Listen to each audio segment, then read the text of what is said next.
Today, we're honored to have a guest who truly embodies the power of action and advocacy. Lori is not only a wife and a mom of 3, but also a special needs dance instructor and a fierce advocate for childhood cancer and blood donation. She's a Wisconsin 2024 Leukemia and Lymphoma Society Visionary of the Year and has received the prestigious Mission Pillar Award for her remarkable dedication to fighting blood cancer. Together with her son, Thomas, a cancer survivor and ambassador, Lori works timelessly with organizations like St. Baldrick's Foundation and Versity Blood Center of Wisconsin, reaching families affected by cancer at a local, state, and even national level. Lori and her family show us the incredible difference one family can make by turning their own story into a mission of uplifting others. We're about to hear from someone whose story isn't just uplifting, it's a call to action. So if you're ready to be moved and motivated, stick with us. You're listening to Act to Impact with Brandi DeVries. Through heartfelt stories of resilience, hope, and community, I share my personal experience as a longtime advocate and fundraiser for the national nonprofit Children's Cancer Research Fund. Invite pediatric cancer families to tell their stories and highlight individuals who use their unique gifts to create a positive impact. It's time to ignite action.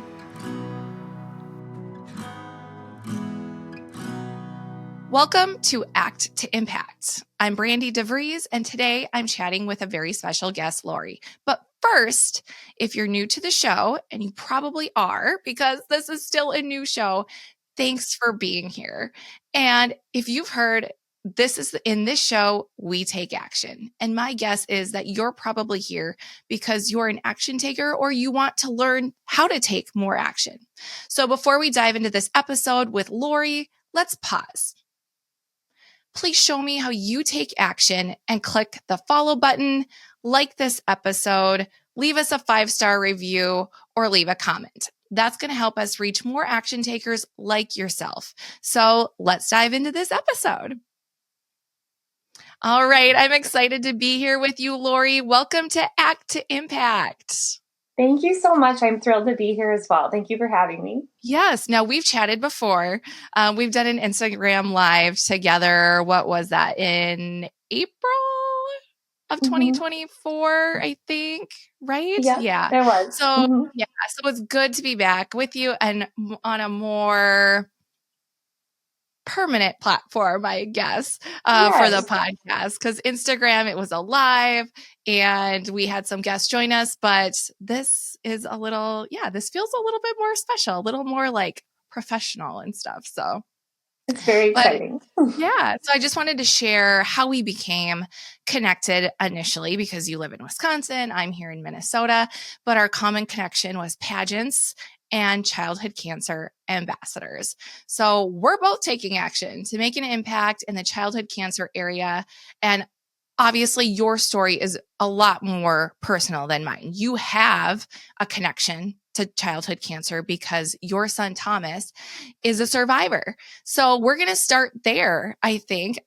We've chatted about that before when you were preparing for Mrs. Wisconsin America, and that's initially how we became connected. But I know Thomas's story, but I'm excited for you to share it with our listeners.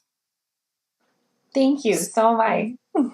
Yeah. So let's just take a moment to kind of go back to that spot with Thomas's story from the beginning when you noticed just something wasn't right with Thomas that prompted you to seek medical advice. Well, you are a boy mom, Brandi, so I know you know firsthand how active and fun-loving little boys are. And that was Thomas literally from the day he was born. He earned himself the nickname the Houdini baby or the Hulk baby because he would bust out of his swaddle like within hours of his birth. Just a strong, active little boy. As soon as he could walk, he could run. As soon as he could run, he could jump. And he just kept on in that vein. As he got older and older, he loved and still loves things like going to the park, running around outside, climbing trees. And right before his 2nd birthday, we noticed that he was getting sick quite often. He was getting fevers, but just more tiredness, no other symptoms than fevers and being tired. And then eventually it progressed to he didn't even want to play at the park. He just wanted to sit on the swings or on the bench, and he would say his legs hurt. And sorry. No, that's absolutely great. I mean, yes, that is heartbreaking for you to see your very active 2-year-old boy all of a sudden not being himself. Exactly. But he had a 2-year-old regular well check coming up. So we brought up these concerns with the doctor, and he did have some bruising on his face, which I think in my gut, I was terrified because I do know the signs. But at the same time, I was like, well, he's a very active boy. It seemed like every week he was coming up with a new bruise from climbing or, launching himself off the couch or something. But our pediatrician immediately recommended that we get blood work done because the symptoms he was already having, coupled with the bruising, were cause for concern.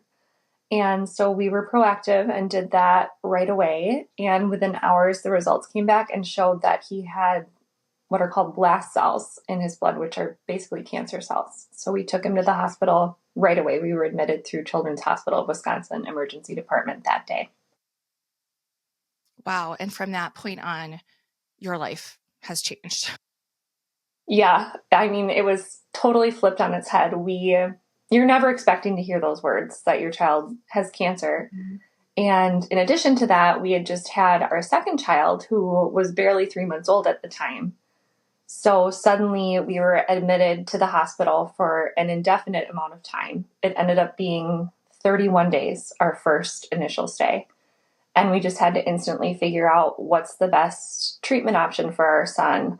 How are we going to manage our family business, which is our main source of income? How are we going to care for our daughter? Because there's still COVID restrictions and she can only be there a couple hours a day. How am I going to keep nursing my baby, which I wanted to do as a mom? And all while trying to stay strong and keep the faith that Thomas was going to fight through it. It was a lot. So how is Thomas doing today? He is incredible. He's just my amazing little happy-go-lucky guy. He just hit a major, major milestone of 3 years off treatment. So in the childhood cancer world, that's like official remission. So now we are just watching for some of those latent effects that can exist after going through those harsh treatments, but we're officially graduated from the Children's Oncology Clinic as of September. So still a couple more years until he's considered a survivor, correct? Or he's in survivorship? Yes, he's technically in official survivorship now. Okay. Mm-hmm. Okay. And do they base that on the type of cancer that the child has? It's either a 3-year period for certain types or it's longer to determine survivorship. Do you know that? I don't know. I have learned a lot about cancer since my son was diagnosed, but there's still so much more I don't know. I know for brain tumors and brain cancers, it's something else. For leukemias, it's that 3-year mark. Okay. So it can vary. Okay. Yep.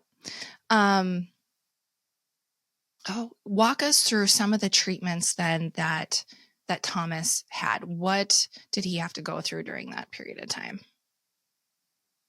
The very first thing that they do is try to nail down the specific type of cancer that your child has. So they do a lot of genetic testing. It takes about a week.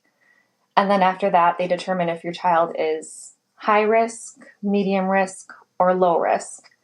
And he was diagnosed high risk acute myeloid leukemia. And there's a whole other subdiagnosis. There's a lot of factors, but based on those results, they tailor as best as they can because treatments are not perfect and we still have a long way to go, but they tailor the treatment to your child. So with AML, it's very high risk, very aggressive. We had to do 6 rounds of chemo. So basically they just dump chemo and you're stuck in the hospital until your immune system is back up to a level where you can safely go home. So what that looks like is really aggressive chemo treatments for about a week. And then you're just kind of waiting until it's safe enough for you to go out of the hospital. So basically 7 months of that with a day or 2 home in between every time. But thankfully, we have a great cancer research program, childhood cancer, in Milwaukee, and they were running a clinical trial, and he was able to be on that. And I truly believe that that is what saved his life. Wow, it's amazing. I got goosebumps. Like every time I hear stories like that, I'm just, because the research, as you and I know, is so important, right? Absolutely. As a way to be proactive, and so supporting the research to help kids like Thomas, like you said, that saved his life. So like 5 years ago, this treatment didn't exist, and now it's able to help kids like my Thomas so that they can live a happy, normal life after cancer. Mm-hmm. Yeah. And I know now, because he's doing so well, like you said, he's back to his normal, like wild, rambunctious boy self. But I'm sure there are days that you witnessed Thomas having really hard days. What was a day, if you remember, that you witnessed having a really hard day while he was going through his treatments and you weren't sure if he was ever going to get back to himself? There were multiple days. One of the things, and it sounds really simple, but it was really traumatic for him to have a dressing change every week. So when you have a central port, it has to be covered with a plastic, like sticky dressing. And once a week, that has to get completely peeled off and cleaned up and then reapplied. And he was only 2, so he didn't understand what was happening or why, he had to go through. I mean, it hurts to rip off even a little Band-Aid, or especially a big bandage like that for a child. And I would just have to hold him down, and it was just hard as a mom. And I think emotionally too, because he thankfully was young enough that he didn't grasp it, but there were still those moments where he would realize he couldn't do things he wanted to do. Like we were walking down the halls, and we would always get out of the room when he was feeling well enough, and we were looking out the window, and he saw like a bunch of the metal air ducts on top of the roof, and he was like, "Mommy, park, park." Like he thought it was a park, and he wanted to go outside, and I had to tell him, like, "No, buddy, we have to stay here." So kind of those little things, but then also there were days of nausea and not being able to get out of bed and running fevers, and you just want to take that away when you're a mom. Does he remember anything from that time? I've asked him, and I feel like when he's in the setting, when we go back to the clinic, he'll be like, "Mommy, the fish tank," or he'll remember small things like that a typical 2-year-old would. He is like hyper aware and has a lot of like fear of needles now because he had to go through so many pokes. Like he remembers the pokes, but he doesn't remember being attached to an IV pole and living in the hospital for months and all of that. It's just kind of those smaller things that a little kid might remember. Can't imagine going through something like that. Thank you. It's therapeutic. It's hard to talk about, but I think it's important so that people understand the reality of what it is. All right, so let's shift gears a little bit, but take us back to then when you kind of had your fireball moment or your aha moment when you just felt something that you and your family could use your story to make an impact to support other families going through similar situations. I don't know that I had one moment, but my life has been... That's awesome. Multiple moments are great. I wouldn't say it was like an epiphany. It was just kind of something that happened. I've always been a very passionate person. I always try to help others where I can. And cancer has been a part of my story for years. My mom is a 2-time breast cancer survivor. So I used to do a lot of health education in regards to women's health.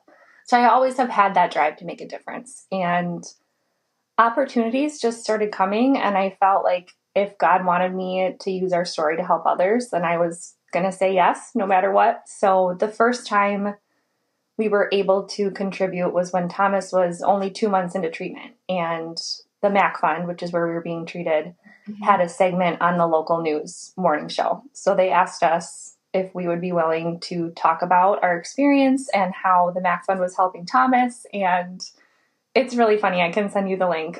He was still feeling okay because he hadn't endured a lot of the side effects yet. And we were actually at home. And so I'm sitting there like this talking, and he's bouncing on his bed in the background and like throwing stuffed animals.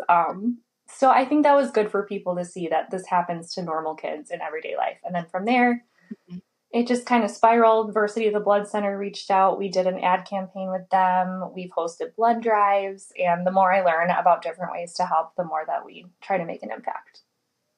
Yeah. Okay. So I feel like you have a very unique background behind you. Yes. I feel like there might be a story with that. Tell us about the background. So we are in Thomas's room right now, and this is the mural. And if you can see, there is a branch and there are a lot of beads hanging. They're kind of all across the wall here. And those are called beads of courage. And every time a child endures something in their cancer treatment journey, they receive a bead. And families keep them or display them in different ways. I'm still actively working. I have probably hundreds more beads to go, but they all represent something. So like the yellow beads are an inpatient stay. The red beads are a blood transfusion, but there are also like art therapy, pet therapy, all the things that you experience, they give you a way to remember it and kind of immortalize that. So you have a visual representation of what you've overcome. And is that specific and unique to the Children's Hospital in Wisconsin or the MAC Fund? Or who gives the beads, I guess? So in our area, Northwestern Mutual sponsors our Beads of Courage. It might be different companies throughout the U.S., but I know that it's a national program. Oh, wow. Okay. I am going to have to look into that. I'm not sure I knew that it was a national program. I thought maybe it was just specific to the hospital in your area. So, oh my gosh, that's great. Does Thomas does that really resonate with him? Does he like the beads? Does it make him feel stronger or more courageous seeing those beads in his room, do you think? I don't think he has like the higher level thinking yet to make the connection, but we do talk about it. A lot of times it's when him or his sister are on his top bunk and they're like yanking on him, and I have to be like, you guys, those are really fragile and this is why they're important. And Thomas went through XYZ. So he kind of will repeat that sometimes and be like, oh, I got those beads because I went through cancer, but I'm really strong. So he does kind of make the connection, but I think more so as he gets older, it will be more impactful. Yeah. So did you paint the mural? Oh my gosh. No. Or I don't have that kind of talent. It actually was in the house when we bought the house. And oh my gosh, it was perfect. He loves the outdoors. His bedroom was already like camping themed. So it was perfect. It was like meant to be. Oh my gosh, it's true. It's kind of funny how some of those things happen. Wow. Definitely. That's really special actually then. Yeah. So tell me about one of maybe your favorite advocacy opportunities that you and Thomas have gotten to do together then, other than the couple that you had mentioned with being on the news and that type of thing. Yes. So St. Baldrick's is a national childhood cancer research organization, and they run clinical trials. They connect researchers across the country and even globally. So very, very important organization. And last January, I hosted the first ever Royal Ball for St. Baldrick's, which was such a fun night. I invited everyone in my community, and we had a great turnout of about 100 people. And we had things like dancing, face painting, games, food, silent auction. And the culmination of the evening was when myself and a few other beauty queens from across the state wore our crowns and sashes and crowned a local little girl with her own crown and sash who is currently in cancer treatment. And it was so beautiful for everyone there. And it gave her family that sense of normalcy and a chance to just forget what they were going through for a couple hours and for their daughter to feel special and feel like herself. She's such a glamour girl. She's all pink and sparkles and dance. And you could just tell it was so impactful and fun for them. And we raised about $2,000 that evening. So it did make a pretty good impact.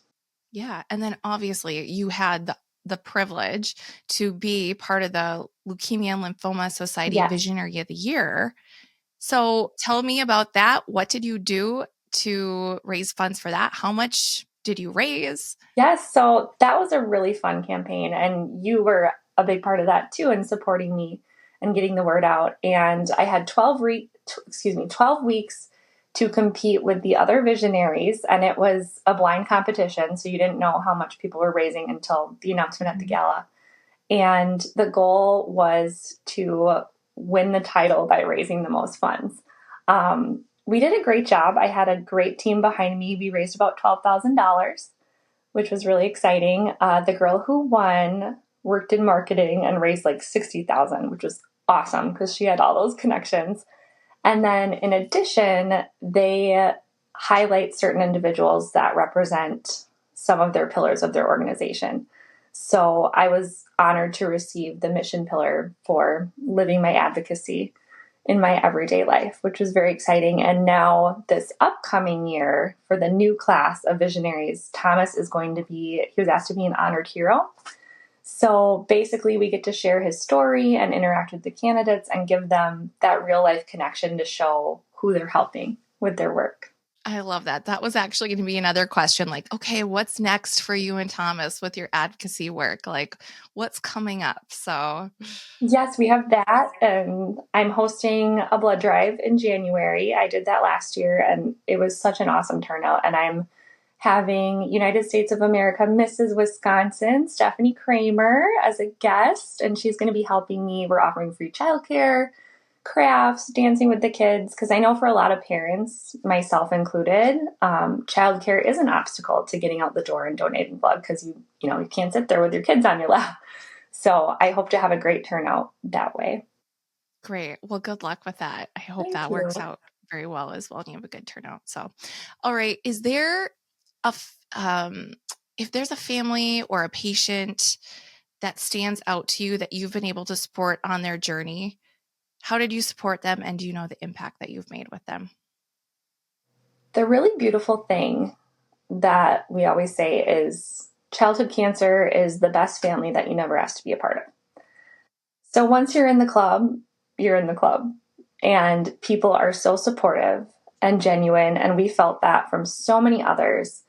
And specifically, her name is Mary, the little girl that we crowned at the Royal girl Ball. that you crowned. Yeah, yes, I was like, she's not going to talk about Mary. Yes, we call her Queen Mary. And they're just such an inspiring family because they've taken the same approach that we have. And even though she's in active treatment, they're always helping others. We helped them with a Culver's Night fundraiser and raised enough money to make over a dozen care packages for families in the hospital. They had the most colossal toy drive you have ever seen for children fighting cancer, and we were a part of that. Her father is a former firefighter, so we paraded down to the hospital with like 6 fire trucks full of toys, and we're able to make such a huge impact that way. And they only live like 10 minutes from us, so it's practically like being neighbors. It was kind of serendipity that we met. And it's really inspiring to see them continue paying it forward and to be a part of that too. Yeah, absolutely. Wow. I mean, you need to find probably those families that understand exactly what you're going through, but now you can almost be like a mentor to her as they're still in the thick of the journey. Whereas Thomas now is, he is kind of back to himself or whatever. So I think, it's really impactful that families are able to connect in situations that they never saw themselves in. Like you've kind of said before, you never think you're going to hear the words, your child has cancer. And then it's like, what do you do when you do hear those words? So it sounds like, and I continue to hear that. It's just families like yours and Mary's family that right away, it's like you guys are pulling together to support one another. And it kind of always makes me think like, how do they find time to do this and to continue to advocate while their kids are going through treatment and support other families and do a toy drive? And that's why also I feel like I can do my part with not having a direct connection to childhood cancer to show that we can support you families because you have a great enough burden that's on you.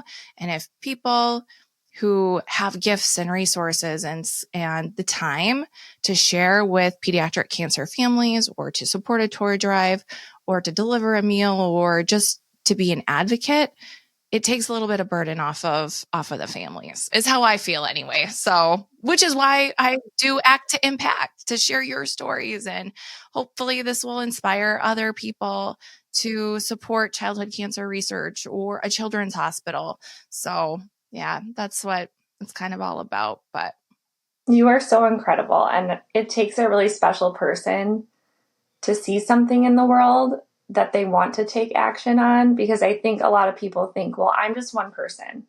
What can I really do? And especially if it's a hard subject, childhood cancer is heavy. No one wants to think about their child or their neighbor or, any kid that they know going through it. But it does happen, and it's really, really difficult. But the more people that I think try to make a difference, the greater the cause will be.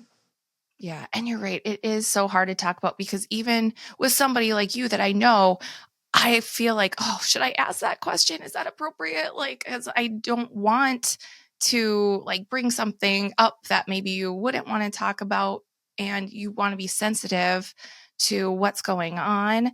But also it's important for me to then to also be educated about what families are going through. And sometimes you have to ask those hard questions, because you don't know what you don't know. And the more questions you ask, the more you understand what the families are going through as well. And then from asking questions, you can figure out how you can help them. That what more can you do? I mean, I'm learning about that as well. Like, there are ideas I have to help and support, and then I'll run it past somebody and they'll be like, well, that's a great idea and thank you. However, think about it from this way instead. I'm like, oh, it's just, I'm not in it. So you don't know. But yeah, so I'm really grateful for you to be able to come on and share your story with Thomas and provide some education and inspire others as well. And I think I love like seeing Thomas's smiling face on your Instagram as well, and knowing that he's doing well now, but always thinking about him. So I guess in closing, Lori, if there is one piece of advice for people looking to make an impact for the pediatric cancer family, like we just talked about, what would it be? I was talking this through with my husband, and there's a quote that I try to live by, and it's do what you can, where you are, with what you have. So kind of what I was saying before, don't get overwhelmed and think, well, I'm just one little person. What can I do? I don't have, thousands of dollars burning a hole in my pocket. I don't have huge amounts of free time. It doesn't have to be a huge, massive things. It can be as simple as talking with someone who's going through it and just giving them that opportunity to vent or talk about what they need. And just start. Like, don't get overwhelmed. Look around in your community, do a little research, ask how you can support families that are in the thick of it. Something as simple as a card or a phone call or a meal, or offering to watch a sibling while parents have to deal with treatments. All those little things are really impactful. And to tell you the truth, it's all kind of a blur when you're in the thick of it. But the things that you remember are those little things. It's not the big, massive, overarching things, which you remember those too. But I still remember this one woman that I barely knew, but we were connected through the dance studio, and we would just email back and forth, and she would just let me and, address everything that I was going through, because she was a cancer mom too. So you really are making a huge difference, even if you can just do something small. Yeah, great. Thanks for sharing that. And thank you for being here today.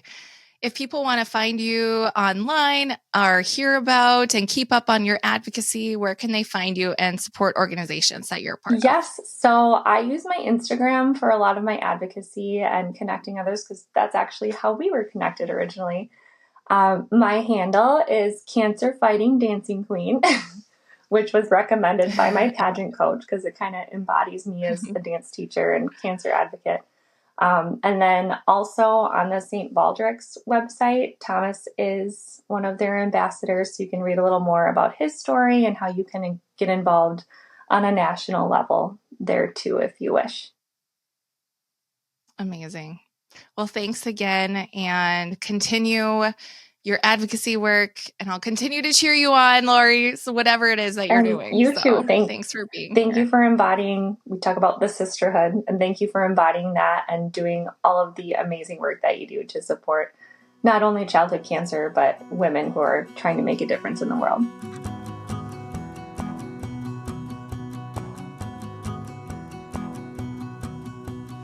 You've been listening to Act to Impact with Brandi DeVries. If this show ignited your fire and inspired you to take action to make an impact, please share this episode with a friend, leave a 5-star review, or write a review to let others know how the show impacted you. I can't wait to see the action you are taking to make an impact, and I'd love for you to share that with our community.